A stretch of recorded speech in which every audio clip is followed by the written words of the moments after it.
As the owner of a law firm, you'll be very tempted to blame your marketing vendor if your advertising stops working. The reason why law firms stop performing at a high level is because they're doing what all the other law firms are doing and just playing follow the follower.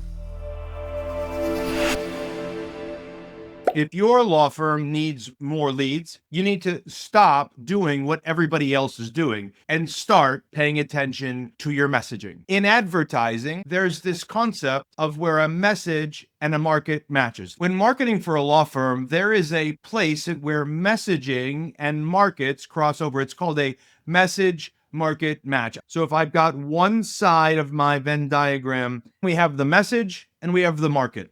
The market is your perfect client avatar. Maybe you serve the immigrant population, people driving down Interstate 84 because you're a PI attorney. Maybe you serve people that are inside of a certain industry because you're a workers' comp attorney. Whoever your target market is would be your market. And the key is to get your messaging to match your market.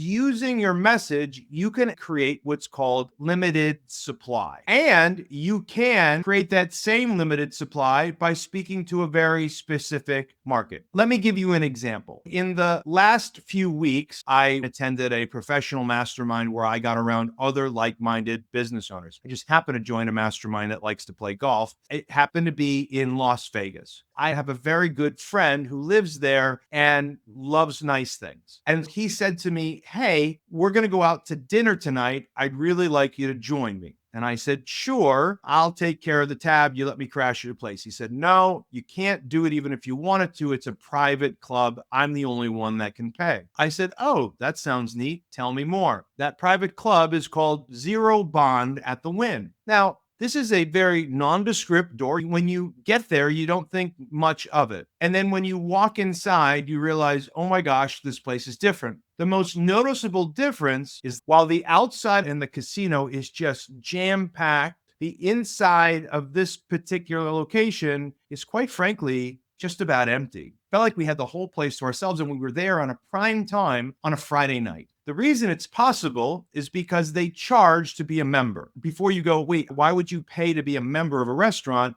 The primary reason is because they're driving towards those who want exclusivity and privacy. Also, it just happens to be that they've created a lure of a waiting list. I thought maybe the waiting list was made up, so I went and asked the manager. In fact, it's not. When I asked that night of the manager, he said, no.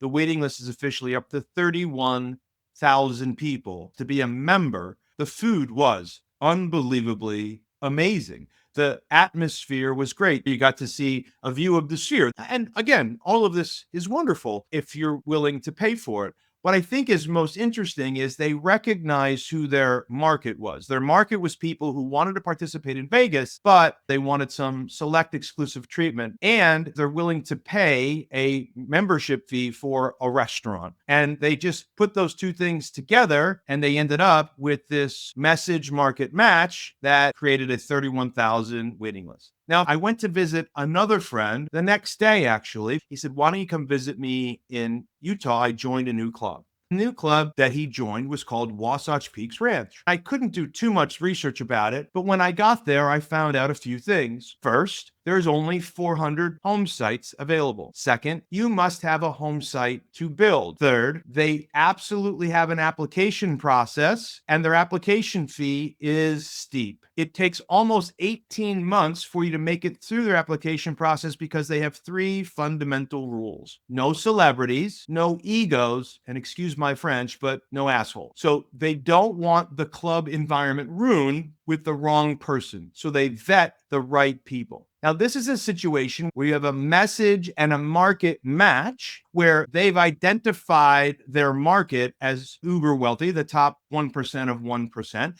You have to be uber wealthy just by standards of what they're charging. You have to be not these three things, and you have to be willing to be patient to go through this process. In both of these instances, they took their message and they matched it with their market, people of means who are looking for exclusivity. You might be saying to me, well, Rich, what does that have to do with a law firm? Most of us don't deal with people like that. First of all, some of you do because you might be able to do something like this in your market. For those of you who serve the rest of the world, bankruptcy, family law, criminal, immigration attorney, basic estate planning attorney, you get it. Your message and market still has to match. It just has to be different. How do you make it different? So here's a lesson I want you to learn from both of these stories. While their message matched their market in that they were attracting wealthy and those who wanted exclusive, they also did one thing very well, and that's they created limited supply. When you add limited supply into your messaging that matches your market, you start to blow this thing up. If you want to learn more about that and what it's like to work with a non-attorney salesperson and have somebody go and do all the recruiting for you and the vetting for you and then do the training for you, by all means, visit us at the staffingroom.com. Let me tell you a story. 18 years ago, I started working with lawyers and I started building a law firm in Phoenix with another attorney. We started at our desk, kneecap to kneecap. He sat on that side, I sat at this side. We were doing $0 in revenue when we started. All we had was a yellow page ad he was committed to, and Google My Business listing was called Google Local or Google Maps way back then that I managed so that we could generate leads. And we started one lead, one conversion at a time. Eventually, I wanted to figure out how to be able to invest more money in advertising because I'd scaled about as much as I could with Google pay-per-click at the time, and direct mail was only so scalable. And so I was trying to find another methodology. And the methodology that ended up working for us was television. We knew that our market lived within a certain geographical region of us. We knew roughly ages were 27 to 47, typically had some sort of family model, and there was a lot of financial things going on through those years. It was really what was considered one of the boom periods in bankruptcy. Our job was to figure out how to get the message in front of people. What we started doing was advertising like everybody else. If you go to TV and you see a lawyer ad back in the day, certainly, it was a lawyer standing in front of a bunch of books saying, hey, we're a trusted source. We've got over X number of years of experience. Call us because we're caring, compassionate, trusting. We'll do the right thing, blah, blah, blah, and call this phone number. And they did 15-second, 30-second ads, and we did what everybody else did. Surprisingly, it really didn't work. I kept trying to do something different, and I finally landed on doing what they called segments, a 3 to 5 minute segment where I would sit down with a host of the TV station. They would interview the managing partner about the firm, and we would give away a free copy of the book. And we went from maybe one appointment per ad to all of a sudden we were getting 8 appointments per ad. It made it very profitable. We started spending about $100 per appointment or $100 per lead. The conversion was pretty darn high. So we learned one thing about our messaging, and we went from 8 leads to 80 leads within minutes. I attended a conference for Dan Kennedy, and he said an ad without a deadline is not direct response. In order to be direct response, it has to have a deadline, limited supply. We did the same ad, the same way we've been doing it for weeks. All that the managing attorney said, instead of here's a free copy of the book, he said, hey, my business manager, Rich, said we've got a box with 27 books in it. Happy to give them away for free for the first 27 callers. The phones blew up. We literally broke the system. We couldn't handle the number of phone calls. When I pull the reports, and we got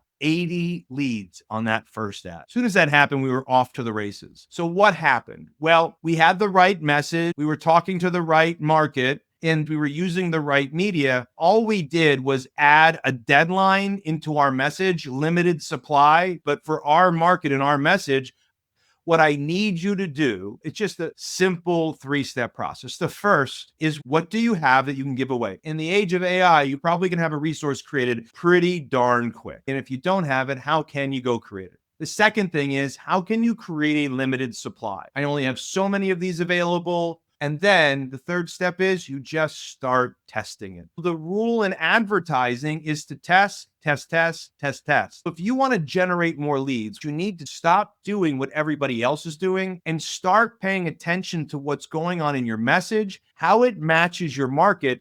Look for ways to add limited supply.